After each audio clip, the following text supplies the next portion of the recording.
Okay, hello everyone. I just got an invitation, a wedding invitation of my pamangkin, my nephew Ondoy son, and his wife, Jackie, Lord Emerson and Jacqueline. The wedding, May 31, 2023. So, kang Lord Emerson o kang Jacqueline ning invitation, no? Sa Modala, Promenade Deck sa Modala. Okay. So kani ako gyud gikuhaan og audio kay basin makapiright ta. So ilang solemnizing officer mao to si Judge Lison. Og mao na niya akong pagumangkon si Ondoyson og iyang parents, si Karoy og si Mira. Okay, so murag ang music ani I'll Never Fall in Love mo something. So ilang mga principal sponsors. Okay, nagpaso pod sila aning kuan sa Promenade Deck sa Modala Beach Resort. Okay. Up next nga ni paso ang parents of the bride, no? Si Sir Ede ug si Ma'am Joey. Okay, sila ang mga parents ni Jackie Borja. And here comes the bride. Okay, mo ni ang bride. Taas-taas gid siya gipasuhan, no? So pina-cover gid ang face para surprise sa tanan. Okay? Mo ni si Jackie coming up with two of her ladies in waiting. Okay, tadang! The bride, everyone. Jackie Forha, beautiful bride. Okay, and padongpod siya sa akong pagmangkon nga gwapo. Lord Emerson for their wedding ceremony. We're gathered here today to stand witness as Lord and Jackie unite and bind themselves together in marriage. In uniting themselves in marriage, they set themselves free of any hindrance in law to make their love grow and to forge a future for themselves and for their children. I ask you now to state your intentions by answering truthfully the following questions. Jackie, did you come here of your own free will and without reservation to bind yourself forever in love and in service of your groom, Lord? Yes, Judge. Yes, I do. Lord, did you come here of your own free will and without reservation to bind yourself forever in love and in service of your bride, Jackie? Yes, I do. May I ask you now to join your hands with the flowers in the middle.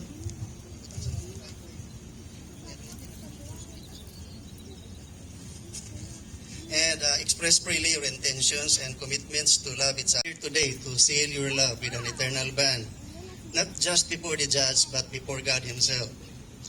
I assure you of the prayers of the community gathered here today, your parents, your brothers and sisters, your relatives, your friends, your principal sponsors, and all those who care for you, that God will pour His blessings on your love and help you carry out the duties of the married state.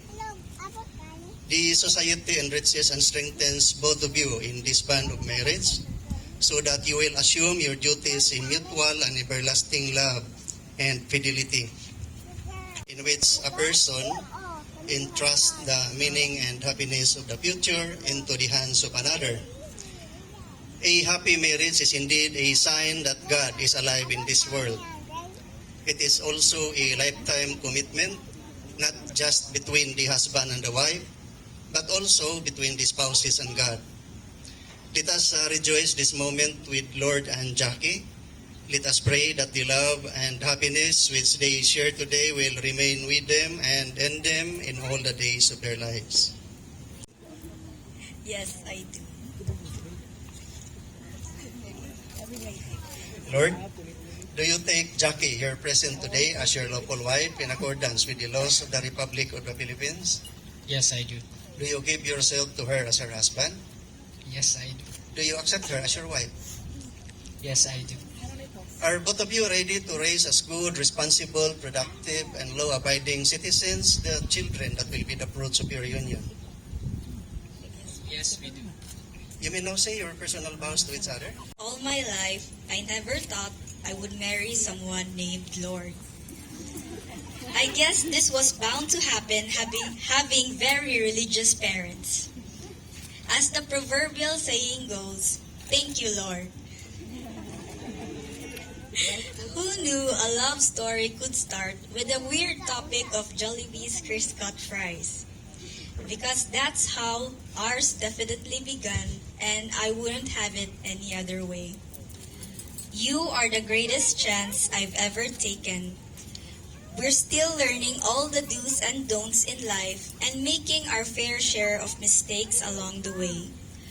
Through the stress, the tears, the celebrations, and little victories, help you reach them. I vow to take care of you when you get sick, because don't worry, I'm a doctor of physical therapy. I vow to attend Yaka or High School Never Ends and concerts of your favorite bands, even if I do not know all of the songs. But I will definitely screamo if such a situation would arise. I vow to grow old with you and still want to hold your hands and kiss you. And even though I'm unsure about most things in life, I am certain that I love you and will continue to love you forever.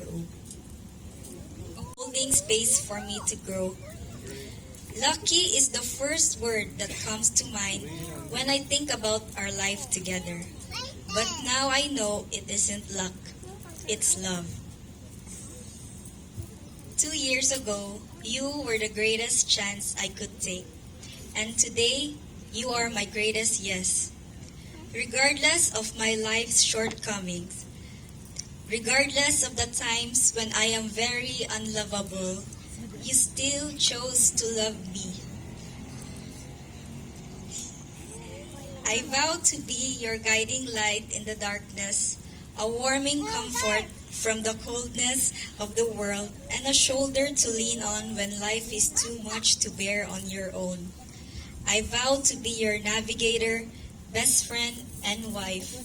I vow to love and cherish you through all of life's adventures, especially our food trip adventures. To my beloved Boo, from the moment I met you, I knew my life would never be the same. You brought a new melody into my life that I never heard before. Our shared love of music brought us together, and it continues to be one of the most special things we have. You are the light in my darkness, my motivation in times of struggle, and my comfort when I need it the most.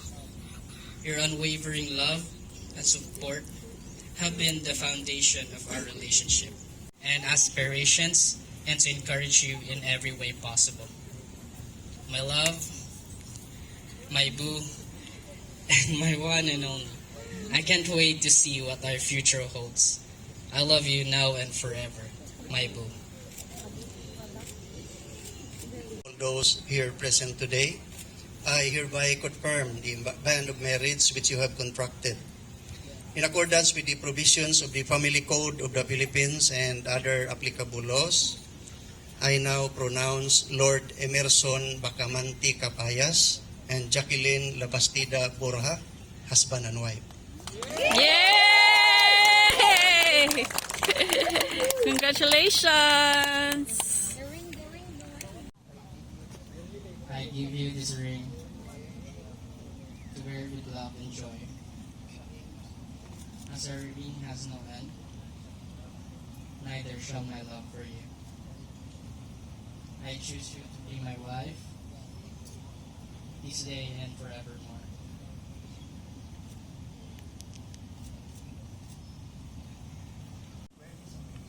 Wear this ring as a symbol of my love and fidelity to you.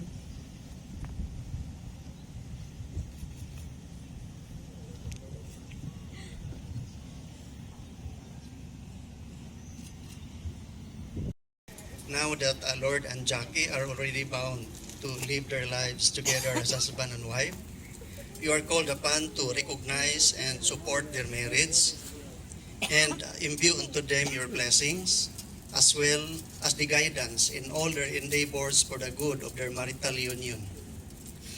May you continue to become like flowing springs, bringing unto them words of encouragement and provide them comfort in times of distress. Above all, may you continually pray for them.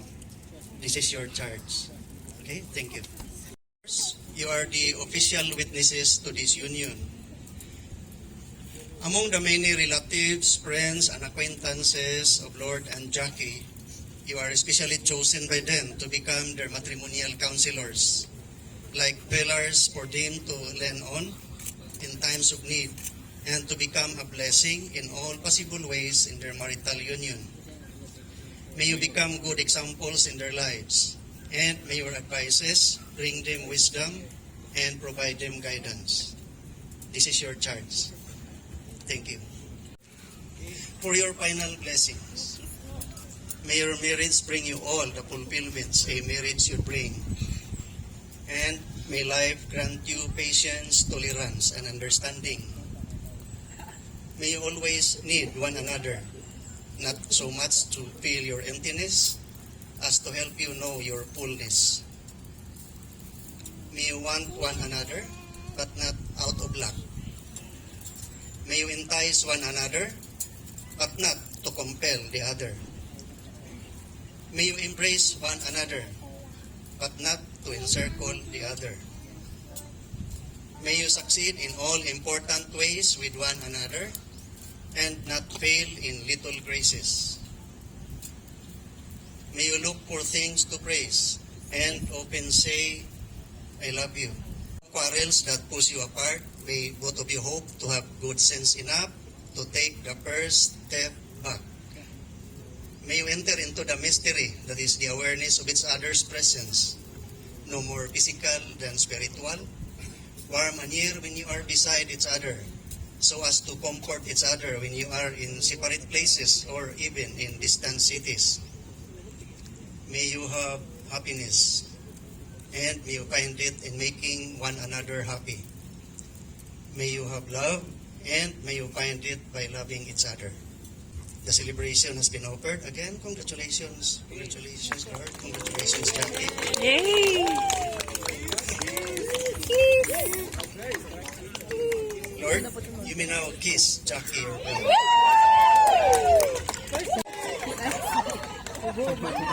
Gipraktisan gid na. Wag.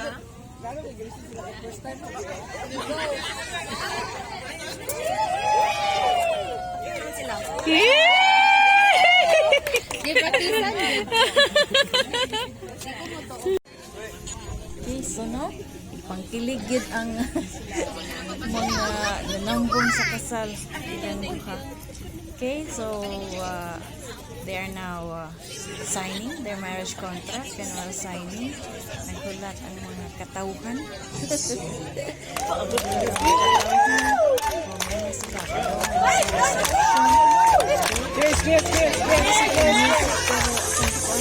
Copyright yun ta, copyright strike ta. Okay, again, sa ilang signature kiss, nga pinatiad-tiad. Gipangkilig ang tanan nilang duha. Okay? It was a fun wedding, no? Intimate wedding.